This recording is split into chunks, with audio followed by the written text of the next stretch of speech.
Pode se assentar em nome de Jesus, irmãos. Eu queria que você, já sentando, abra sua Bíblia. Nós vamos fazer duas leituras. Primeiro é Mateus capítulo 5. Vamos ler alguns versículos.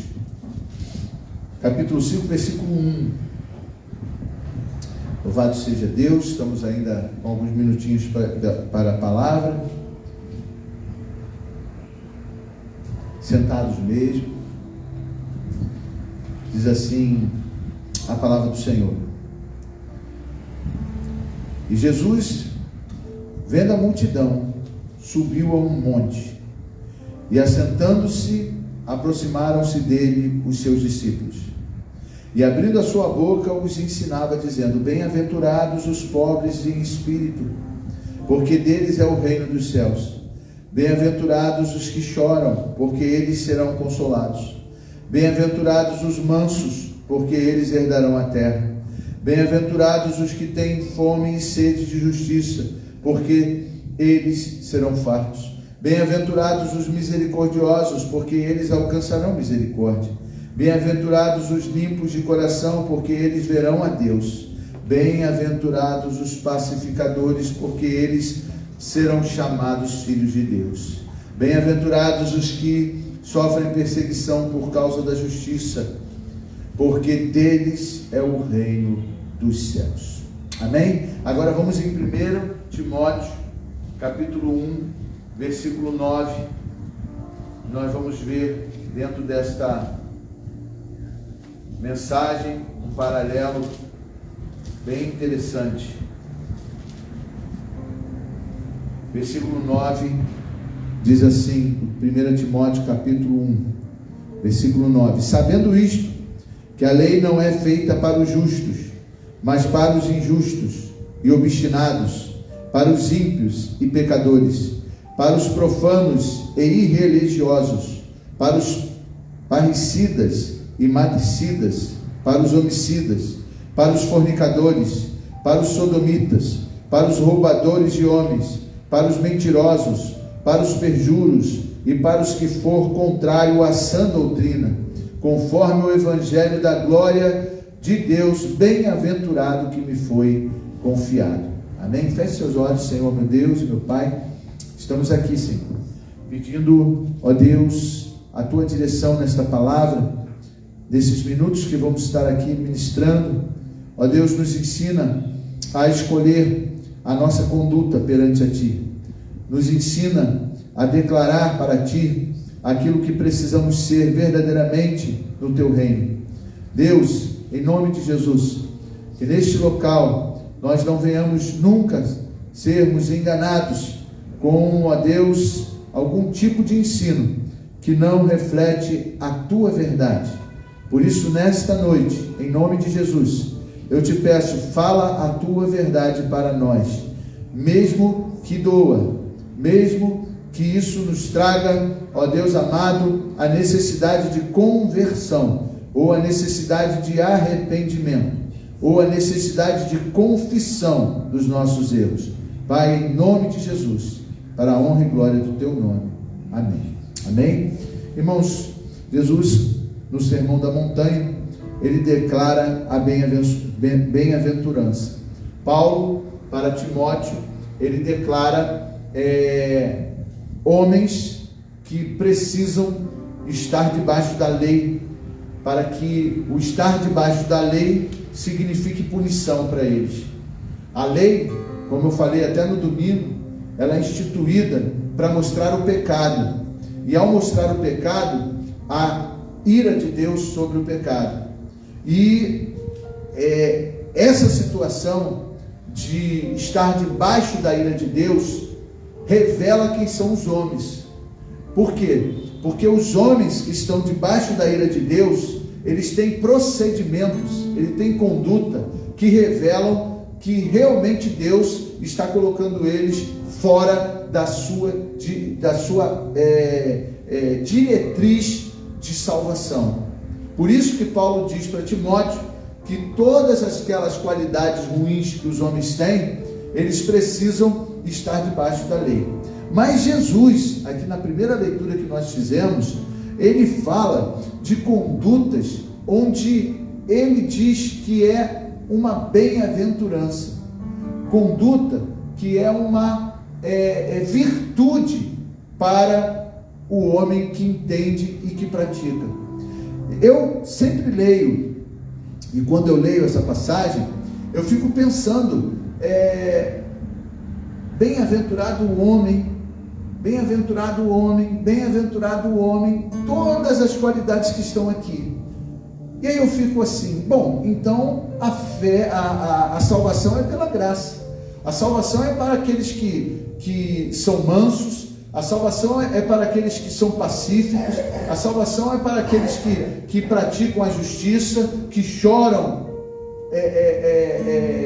por uma situação sem se orgulhar e que são mansos, são humildes. Então basta ser isso que está salvo. Então já está salvo só por ser esse tipo de pessoa. Mas não é exatamente isso que Jesus está falando.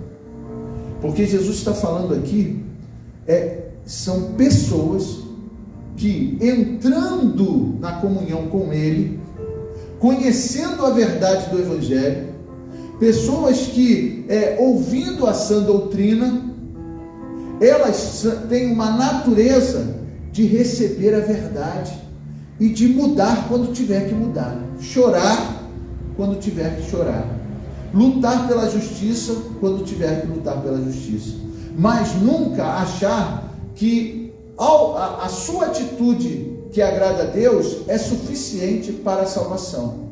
Não é, irmãos. Jesus Cristo veio ao mundo para que nós viéssemos a ser salvos por Ele.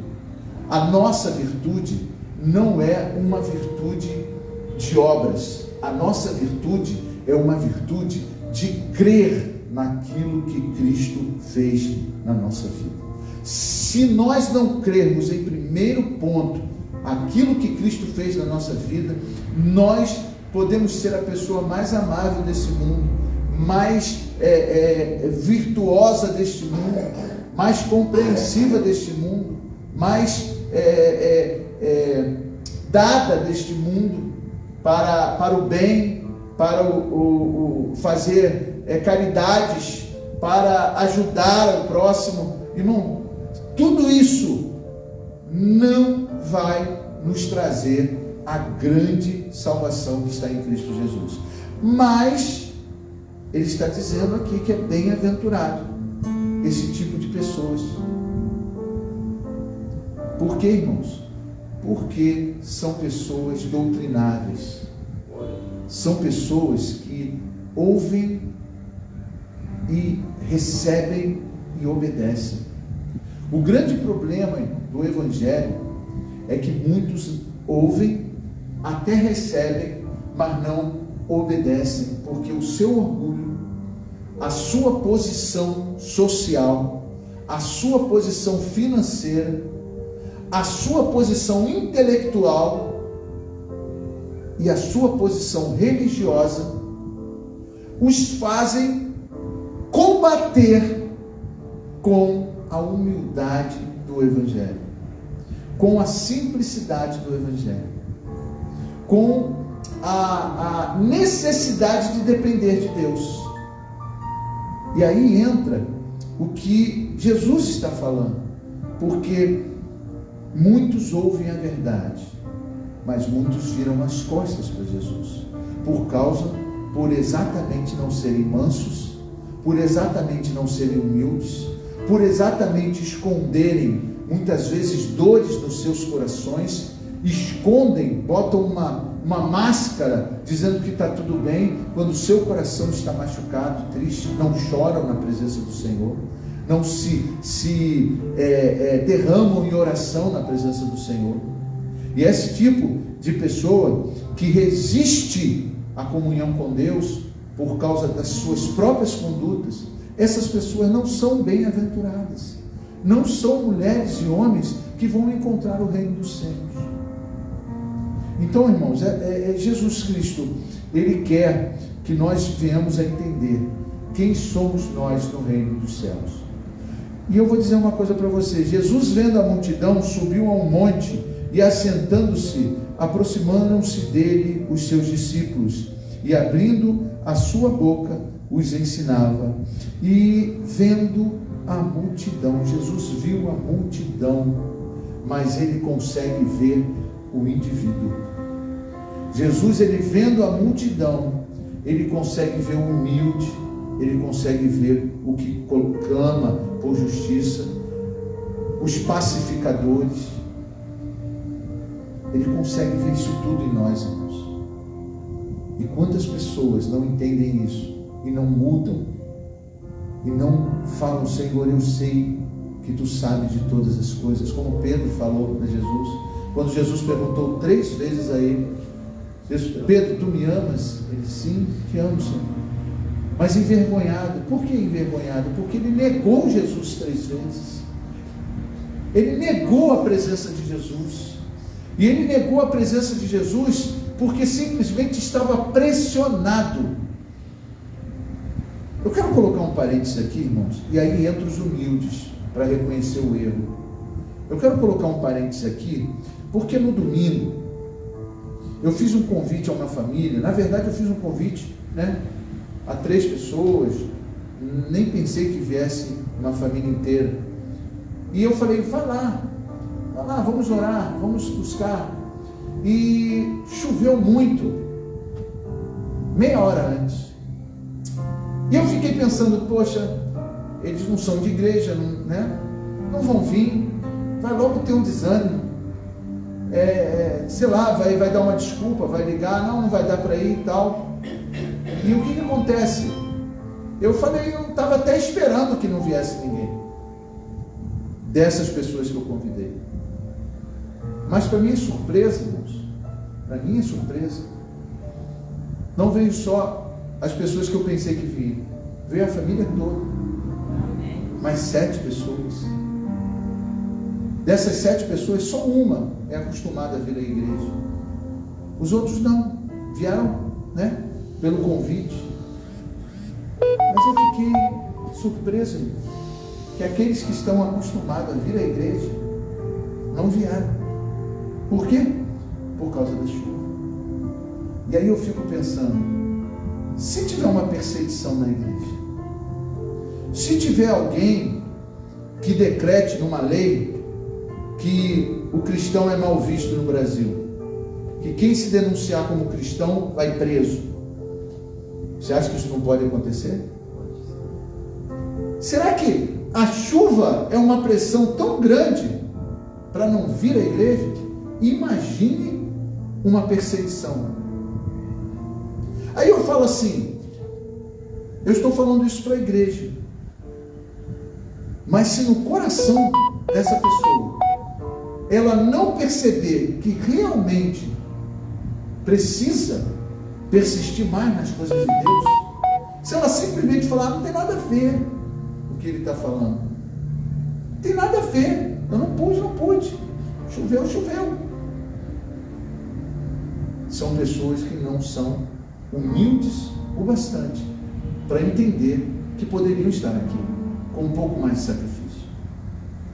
Por isso que Jesus fala: os humildes de coração, aqueles que choram muitas vezes porque entendem as suas próprias fraquezas, porque entendem as suas próprias lutas, as suas próprias necessidades com Deus, e aí choram, como Paulo falou: miserável homem que sou, porque aquilo que eu quero fazer eu não consigo fazer, e aquilo que eu não quero fazer é isso que eu faço, porque o pecado que está na minha carne, a minha carne luta, o meu homem interior luta com o meu homem exterior. O meu homem interior quer fazer as coisas de Deus, mas o meu homem exterior, que é a carne, sempre dá uma desculpa para nós nos afastarmos das coisas de Deus. Mas Paulo falou: miserável homem que sou. Ele não disse assim: é mesmo, não tem problema não, eu faço quando der, eu não faço quando não der, e vamos levando a vida, vamos falando que Jesus é bom, vamos falando que Jesus é maravilhoso. Não, ele disse: miserável homem que sou, quem me livrará do corpo desta morte. Aí ele fala: dou graças pelo nosso Senhor Jesus Cristo, que enviou o Espírito Santo para me dar forças para continuar a buscar as coisas dele. Ele não se acomodou na sua fraqueza e na sua desculpa. Ele entendeu que precisava mudar, ele entendeu que precisava ir à frente, ele chorou, ele disse que era um miserável. Mas ele venceu. Ele não tapou o sol com a peneira. Ele não escondeu as suas fragilidades e a falta de que realmente só o Espírito Santo poderia fazer alguma coisa na vida dele.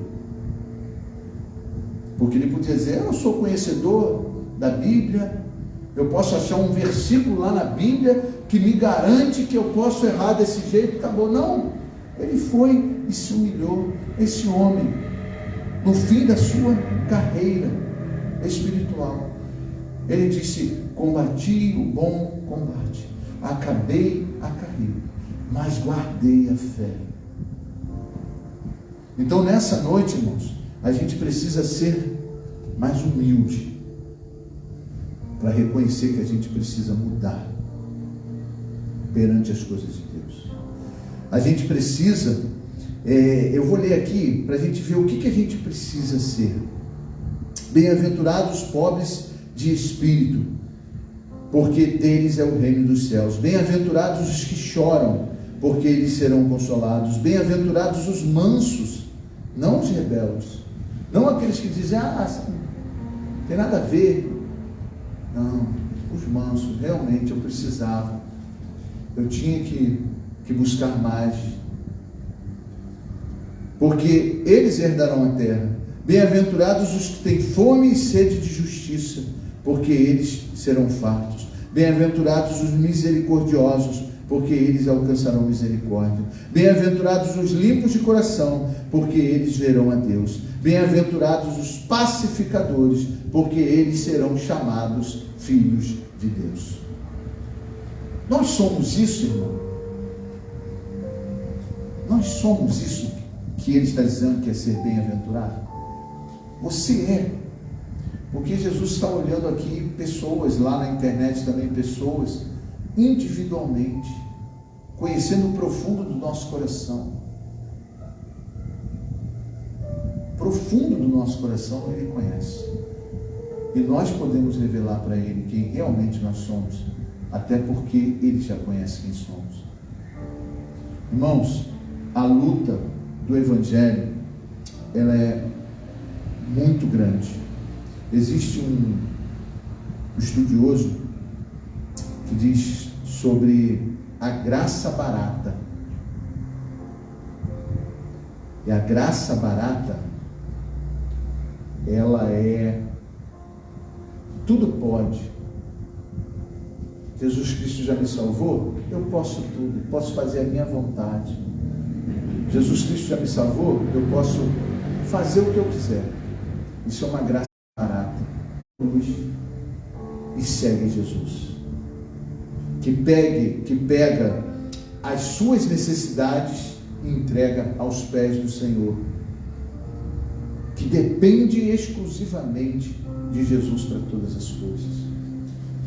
Então nessa noite, irmãos, eu queria que você meditasse se você está debaixo da graça, porque é bem-aventurado, ou se não percebe que está debaixo da lei, porque ainda pratica as coisas que Deus condena.